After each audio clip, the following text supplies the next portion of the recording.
Alagang Amoso, Associated Marine Officers and Seamen's Union of the Philippines. Ang programang para sa mga Filipino seafarers at kanilang pamilya. Maghahatid ng impormasyon, magbibigay ng inspirasyon, at tatalakay sa kanilang mga sitwasyon, kalagayan at iba pang mga pangangailangan.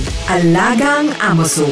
Kasama si Camille Simbulan dito sa Radyo Pilipinas World Service at Radyo Pilipinas Radyo Publiko. Magandang araw and welcome to Alagang Amosup, ang serbisyo publiko sa radyong hatid ng Associated Marine Officers and Seamen's Union of the Philippines o Amosup at ng Radyo Pilipinas World Service. Sa programang ito ay pinag-uusapan natin ang iba't ibang programs and welfare services ng Amosup para sa mga miyembro at dependents ng ating union. Tinatalakay din po natin ang mga napapanahong issue tungkol sa mga karapatan at kapakanan ng mga magigiting nating Filipino seafarers or sea-based overseas Filipino workers. Ang Alagang Amosup ay napapakinggan din po sa flagship station na Radyo Pilipinas Radyo Publiko 738 kHz tuwing linggo alas 7 hanggang alas 7:30 ng gabi. Special shoutout syempre sa mga miyembro ng Amosup at sa lahat ng mga Pilipinong mandaragat sa iba't ibang panig ng mundo na nakatutok sa atin. Alagang Amosup dito sa Radyo Pilipinas World Service at Radyo Pilipinas Radyo Publiko. Noong nakaraang linggo, a little bit of recap lamang po, ang topic natin ay ang proteksyon at benepisyo. SSS para sa Pilipinong mandaragat. Siyempre kasama natin si SSS Asia, Americas and Pacific Operations Division Acting Head, Mr. Roberto or Bob Roldan, at si Mr. Lester Paul Mata, ang Foreign Representative ng SSS Asia, Americas and Pacific Operations Division. Ang ating paksa naman para sa episode ngayong araw ay tagumpay ng isang millennial na chief engineer sa barko. At para sa mas mapalalim ang ating talakayan, makakasama natin ang isang natatanging panauhin na tunay na kahanga-hanga. Lodi po natin to, ang ating guest today. Siya ang kauna-unahang female chief engineer ng Unitankers. Isang napakalaking milestone, hindi lamang para sa kanya, kundi para sa buong maritime industry sa Pilipinas. Isa siyang inspirasyon sa mga kabataan at sa mga kababaihang nangangarap din na makapaglayag at magtagumpay sa larangang ito. Let us all welcome to Alagang Amosup, Chief Engineer Elijah or Ja Chomi. Welcome to Alagang Amosup, Chief Engineer. Hello.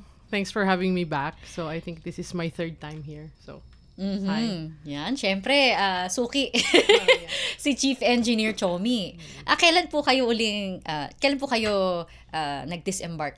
Disembark ako July 19. July 19. Thank you sa pagpapaunlak sa amin. Hindi nagsasawa. No choice. Of course. Anything to support, diba? Siyempre, nakakatuwa kasi natunghayan natin yung journey mo bilang MAAP cadet.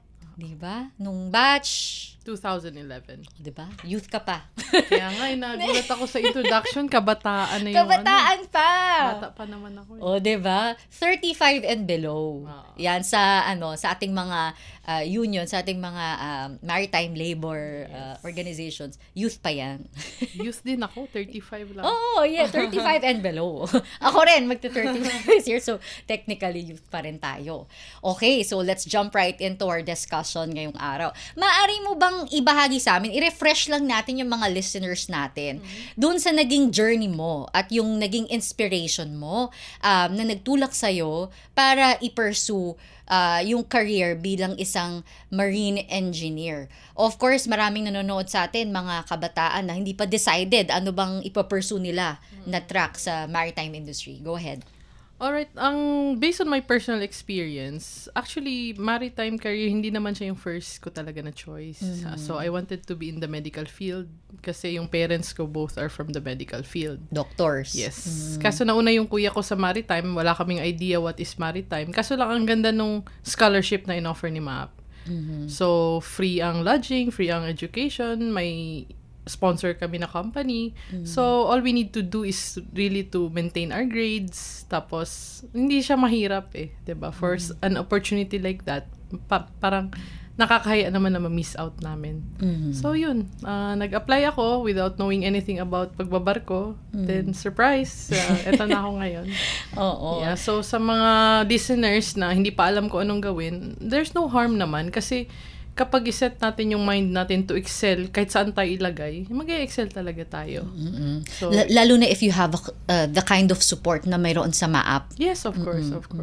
At saka yung sarili talaga natin ang importante. Kasi yung iba masyadong choosy. Sa life ngayon, hindi mo kailangan maging choosy. Kailangan mo lang piliin kung ano yung pinasok mo, gawin mo yung best mo. Kasi yung iba maraming what ifs, diba? Sa sobrang mong daming what ifs, kahit saan ka ilagay, mako-compare mo kasi.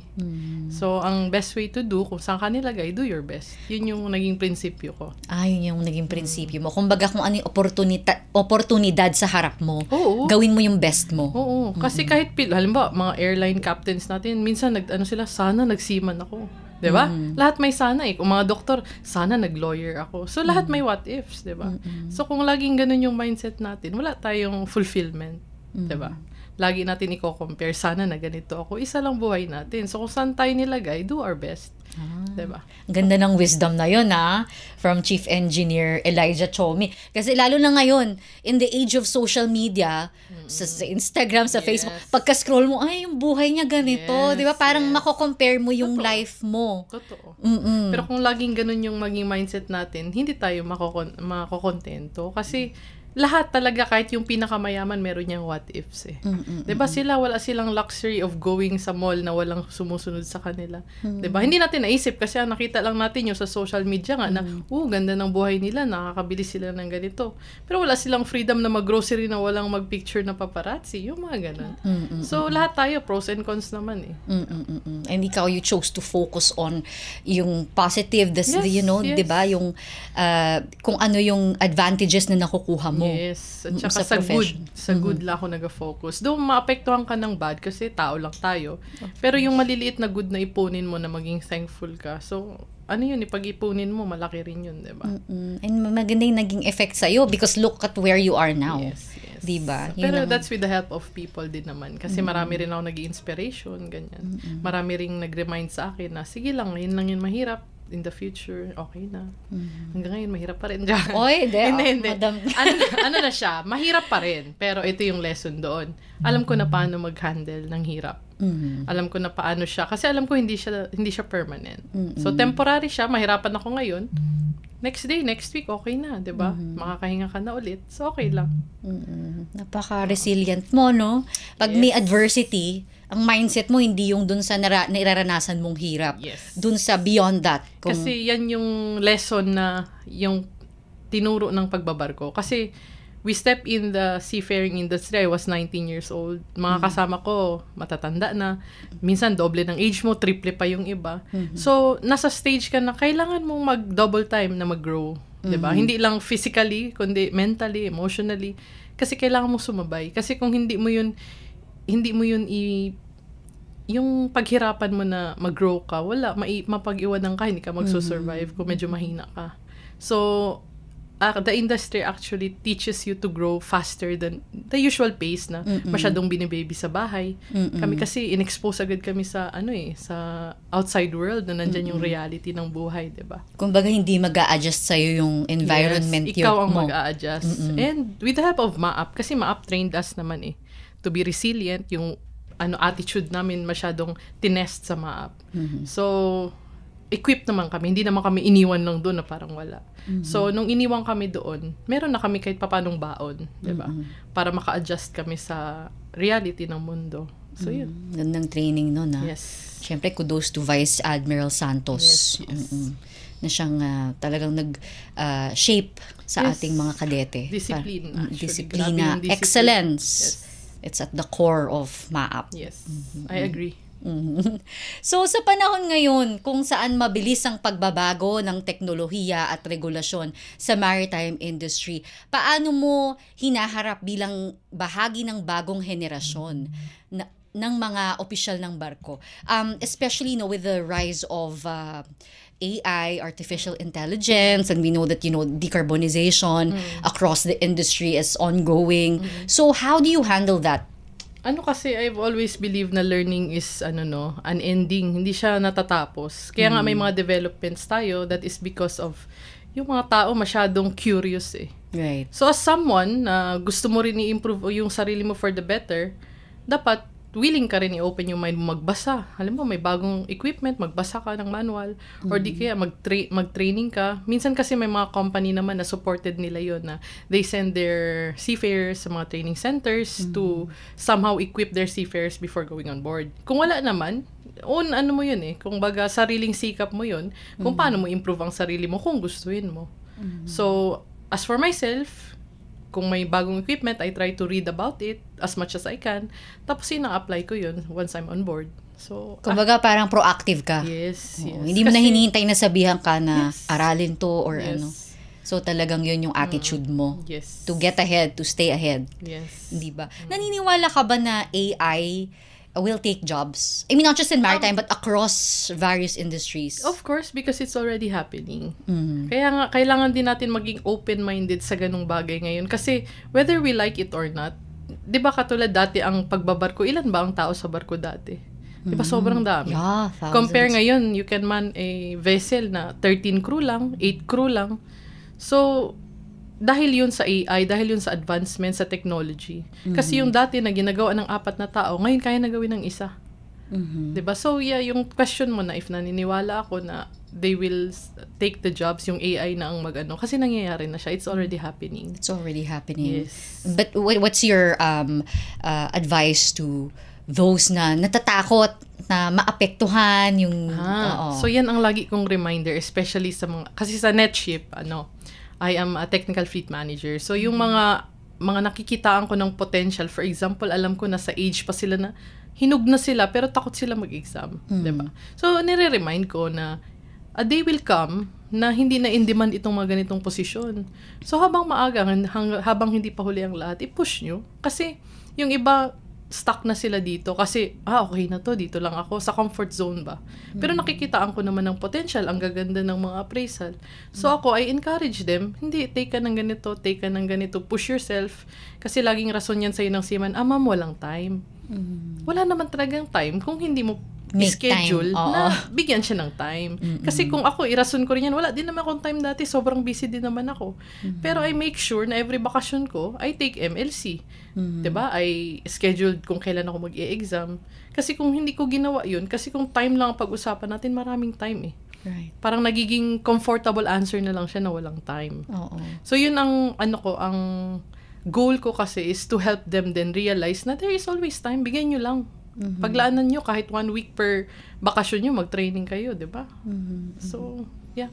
So, parang sinasabi mo sa kanila na growth really takes time and effort. Yes. It wouldn't just fall on your lap. Diba? Yeah. Totoo yung opportunities, yan. kailangan mong paghirapan. Oo. Kasi maraming tao na iinggit na magsabi, ikaw chief engineer ka kasi ganyan. Hindi. Pinaghirapan ko, kaya ako naging chief engineer. Kasi ang pinakaayo ko kasi, na magko-complain ka, bakit hindi mo to narating ang equal sa narating ko? Pero tingin mo ba same tayo ng efforts na binigay? Hindi. Nakikita mo lang yung success ko na. Pero hindi mo nakita yung struggle ko para marating yung success. Which is hindi ko yun ina-announce na I'm struggling before I had this position, diba? So yung nakikita na lang sa'yo, chief engineer siya, swerte naman. Hindi yun swerte. Oo, It's hard yung term work. na swerte naman. It's hard work. It's hard work. Yeah. Oo. Diba? Ganda ng attitude mo Tsaka at saka it's very encouraging na dinadala mo yung younger seafarers, younger generation. Yes. I'm trying my best. Pero of course, meron din naman iba nagfe-fail sa standards mo. Pero ang reminder ko sa kanila, huwag kayo mag-stop. Kasi hindi naman talaga lahat ipapasa mo eh. Actually, heartbreaking din siya sa part ko. Pero rather than put them sa industry na hindi sila hinog, diba? Right. So, in-encourage ko, you can come back, pero ayusin mo, diba? Dapat ma-impress mo ako. Parang gano'n. Tsaka, in your own journey naman, hindi naman yan dire-diretso ka na, yes lahat diba? Yes, you also had to take some no's and to take some failures. Yes. And it's your attitude that pulled you through. Yun yung matitest sila. Once na no, ano ba ang reaction mo? Diba? Bagsak ka na, magtatago ka na sa kwarto mo, or i-take mo positively yung mga criticism to improve yourself. So, nasa kanila yun, diba? May iba naman na nagre-reappear. Once na nag-interview kami ulit, na-impress naman nila ako, so they passed. So, hindi naman laging yes kahit below standard siya, diba? Oo. Kailangan mo rin pagdaanan yung mga no Oo. to improve yourself. Oo, kasi ibabato mo yun sa international, diba? Dala nila yung Pilipinas. So, ang amin, mini-maintain din natin ang quality ng seafarers para Yes. ma-maintain natin tayo yung top 1, diba? Na in demand sa Yung industry. kalidad. Yes. Kasi Excellence. kung yes tayo ng yes, dahil lang naawa ka, hindi rin awa lang kasi ang yung magpapa-expand ng industry natin. Dapat competence din. Correct. Kasi lahat naman yan Lahat naman yan ang goal nila is to give their families a better life, di ba? Yes. To provide. Pero syempre, nandun pa rin yung responsibility Yes. na to really work Yes. to get, to achieve your goals. Kasi sila rin ang Put in the kawawa work. actually. For example, they act as they act during the interview, hindi sila masyado nagsasalita. Biruin mo kung tanungin sila ng kapitan, tas hindi man lang nila ma-please yung makuha ng kapitan yung answer na gusto ng kapitan kasi takot sila magsalita. Simple as that kasi that can cost you your entire career na 'Di ba? Halimbawa, i-report ka na hindi ka capable of doing the job, hindi ka ganito, ganyan. So, mas lalo masisira yung career mo, 'di ba? Kung hindi ka pahinog na tinapon ka sa industry. So, it's our way of protecting them as well. So pag-usapan naman natin bilang isang chief engineer, kasi bukod nga dun sa rapid rise of artificial intelligence, mga technological advancements, nowadays isa rin sa mga challenges na hinaharap ng mga seafarers natin yung mga geopolitical tensions in different regions. So bilang isang seafarer, anong masasabi mo tungkol sa mga tension at mga banta sa mga high risk at war zone area sa dagat? Anong advice mo sa mga seafarers na naglalayag sa mga sa mga waters na to, How can they be resilient amidst all of these threats na syempre nakakatakot ganyan, pero how would you encourage them to be resilient, to be strong amidst all of these mga challenges? Okay, so ito ako personally, I've experienced this way back 2009. Saan to? Sa Gulf of Aden. Okay. So I was still a cadet that time, and yun syempre medyo first time, takot ka kasi ang naririnig mo lang naman talaga yung negative part, 'di ba? Nandun naman totoo yun. Nandun yung takot, nandun yung double time ang drills, double time ang meron naman kami mga precautions May mga magkabit kami ng barbed wire, may mga arm guards, may mga escorts. So, hindi rin naman nagkukulang kasi like ngayon, ang DMW is actually doing a lot of a lot of policies para ma-protect din yung seafarers natin. For example, nire-require nila na ini-encourage nila ang mga principals na, for example, may high risk area na mag-travel, kung pwede i-divert. Yung mga recommendations na ganun. Yung mga citadel, dapat familiarize ang mga crew. Ini-encourage nila na may armed guards, ini-encourage nila to do the reporting na as much as possible, may mga escorts. Lahat ng precautions naman, hindi naman yan best practice naman talaga lagi yes. 'di ba? Kahit sa mga manning. Ang manning naman, nagko-consult din yan si DMW, tapos nagko-consult din sila sa master ng barko na dadaan doon at saka sa principal. So lahat yan well coordinated. Hindi naman yan sige, biyahe kayo dyan. Hindi ganun. Tsaka binibigyan sila ng option. Yes, there is an option. No one can force you to actually travel kung ayaw mo, kung you hindi have ka the right to komportable. refuse. Yes. We actually talk personally, For example, sa amin sa NetShip, CEO mismo namin tumawag pa sa mga crew kung how they feel about it, na nandyan yung meron kasi kami mga naka-ready na paper na kung mag-refuse ka or kung you're willing to travel, tapos yung mga yung mga rights nila nandun naman So wala namang pilitan actually. Ang manning naman nandyan para suportaan naman talaga ang seafarers. Kasi minsan kasi nagkakaroon ng misconception pero depende. Pero ang akin, I'm really proud to say na within our company in NetShip, we are really very supportive. Kasi mga seaman din kami. Tama naman. Diba? Oo. So, sino-sino ba ang magsusupport sa kapwa seaman? We talk to them. Kung talagang ayaw, huwag mo pilitin kasi risk din yan diba? So, yung mental state nila, medyo hindi rin maganda. Baka madisgrasya pa sa trabaho. So, we are actually personally talking to them. We are also coordinating with the DMW. Tapos yun, lahat naman ng procedures is strictly followed. Ang fear kasi siguro nung iba, naku, baka mamarkahan ako na nag-refuse ako, baka hindi na ako kunin uli. No, actually, that was one of the questions, no, sa group chat nung isang vessel namin, na, sir, baka naman, ganito, bad record ako, ganyan. In-explain mismo fleet manager ang nag-explain na, hindi, ganito ang mangyari. At saka, it's well documented naman, na walang ganun na mangyayari. They will still be lined up. I mean, hindi namin kayo mapipilit, buhay nyo yan eh. Correct.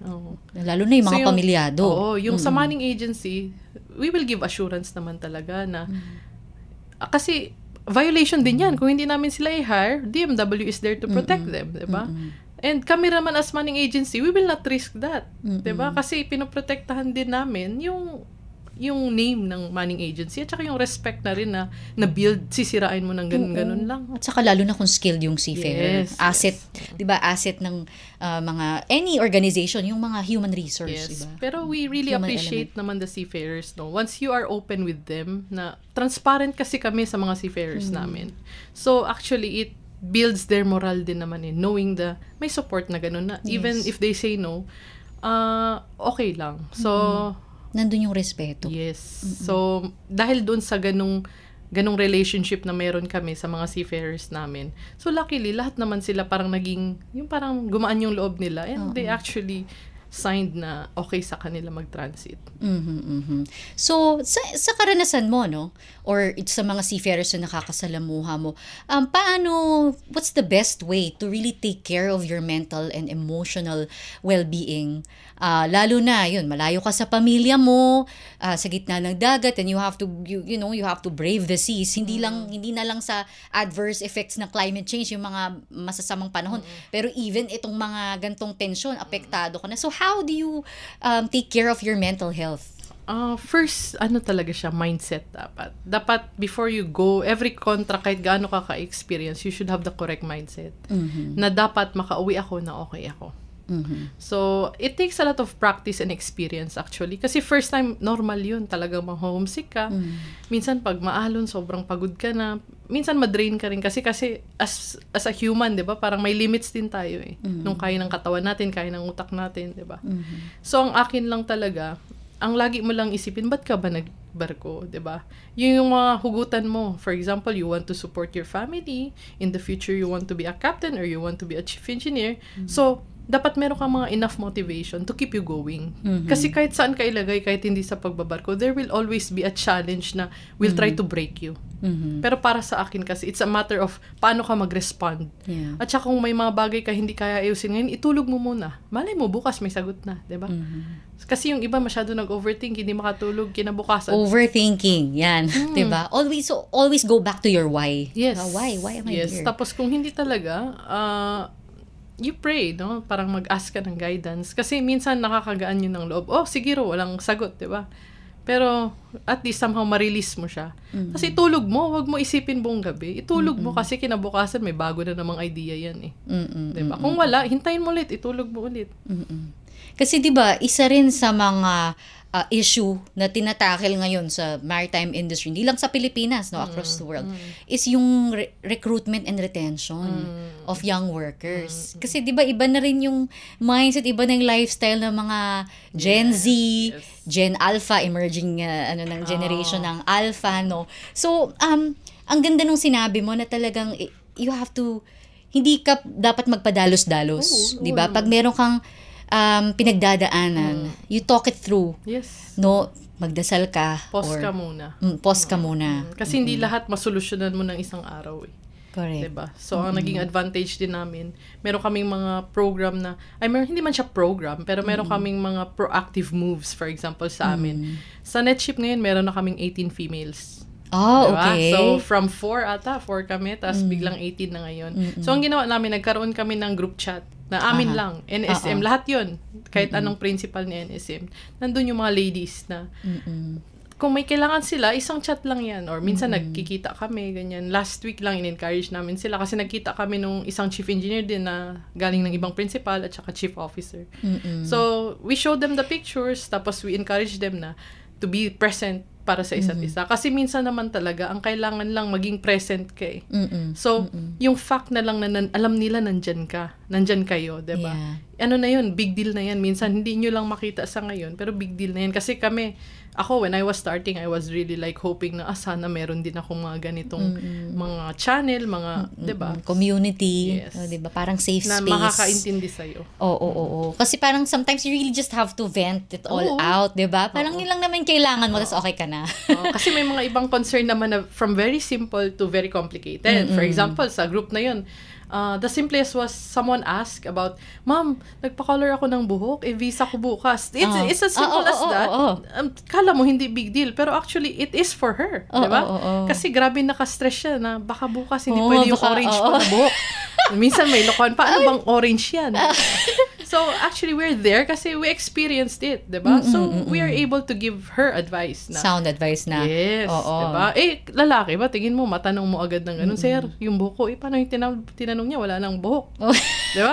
So, from the simplest form, meron silang matanungan, di ba? So that applies to women seafarers and young seafarers. Kasi syempre, ito yung mga, kumbaga parang outnumbered ng mga... At saka sila ang pinaka-vulnerable. Oo. Sila. Kaya nga we're here na yung hindi man namin na-experience dati, we're that person for them. Gandang model nung ginagawa nyo, Chief Engineer Chomi. Yes, we're trying our best. At saka maraming support actually. All of the senior officers na sa group na yun, very active. Like, very active, very supportive. And it was also encouraged by our CEO.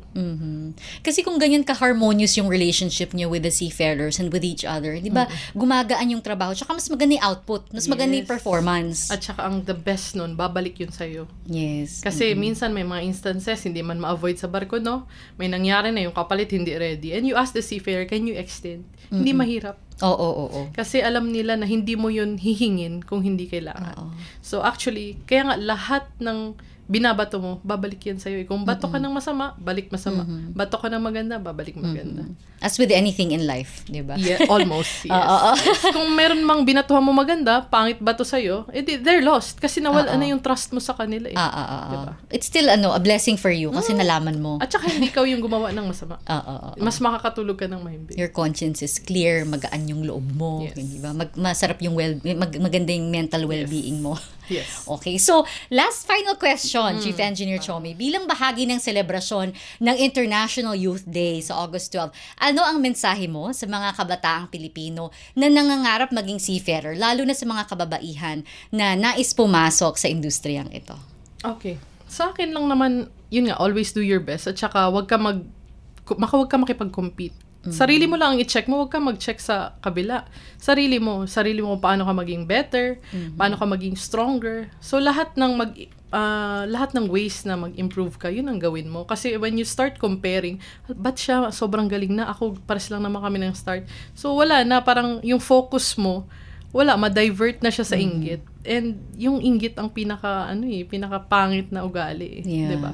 Kasi dyan ka mag-spread ng gossip, ng ganito, which will also destroy you. Kasi yung sinisiraan mo, sobrang galing, nainggit ka lang, kaya medyo pangit yung feedback mo sa kanya, diba? So, the truth will always come out in the end, no? So, para sa akin, focus ka sa sarili mo. And second, surround yourself with positive people. Surround yourself with people who have the same mindset. Yung gusto growth. Huwag ka dun sa, sa tamad. Toxic. Oo, kasi mahahawa ka kasi yan. Kaya, for example, like me, I surround myself with, almost all my friends are older than me sa industry. Kasi ang akin, sila, may 6 years na sila or 5 years na advantage. So, yung 5 years na yun, pwede ako mahawa dun. Matuto. Yes. But just by being with them, ha? Right. Marami kang ganito yung pala. Yung wisdom and mga learning. Like, for example, sa athlete ba? Makikipag-train ka ba sa mas magaling ka pa? Hindi eh. Ang athlete, nagtitrain yan lagi sa mas magaling sa kanya. Kasi doon ka mag-level up eh. Diba? Mga boxingerong natin ngayon na babae, ang kalaban lalaki na. Kasi hindi na nila equal. Huwag ka makipag sa equal, di ba? Para mag-improve ka, doon ka sa mas magaling. Growth mindset. Yan, para you okay keep din naman growing. equal, okay din ikaw na yung maging help sa mga subordinates mo, pero make sure na yung environment nyo, same kayo ng mindset. Yeah, para hindi ka ma-stagnate also. Yes. Oo. Kasi boring yung ganun. Diba? Lagi lang chismis ang topic. Diba? Gossip maganda. is like very toxic. Yes, maganda Doon ka sa grupo na pinag-uusapan goals, Yes. how to advance your dreams, Yes. diba? Oo. Ayan, your Kasi yung mga careers. tao na yan, rin naman kung pares kasi kayo ng goal, ibig sabihin halos pares din kayo ng ugali. Yes. So it will build rin a small family na, di ba, hindi mo man kadugo, pero nandyan kayo because you know na ganito yung quality niya, di ba? So yeah, and I'm really happy na I built that sa life ko. Yes, nice. Thank you so much sa wisdom na binahagi mo sa amin, Chief Engineer Elijah Chomi. We're very much honored to have you again. So, ulitin ulit Meron kang niluluto ngayon na gusto namin matunghayan din namin yung success mo dyan. Yes. Okay, so before we end, we just like to share our Amosop Contact Center information on your screens or telephone and mobile numbers. Paalala lamang po, yan ay para sa tawag lamang at hindi sa text. And anyayahan na rin po namin kayo na i-follow, like at subscribe sa ating Amosop Official Facebook page at Amosop Official Facebook group. Meron din po tayong Amosop Official YouTube channel. Diyan po natin ina-upload ang episodes ng Alagang Amosop at even mga videos po tungkol sa ating union. And syempre, for more information about our service units, you may visit www.amosop.org.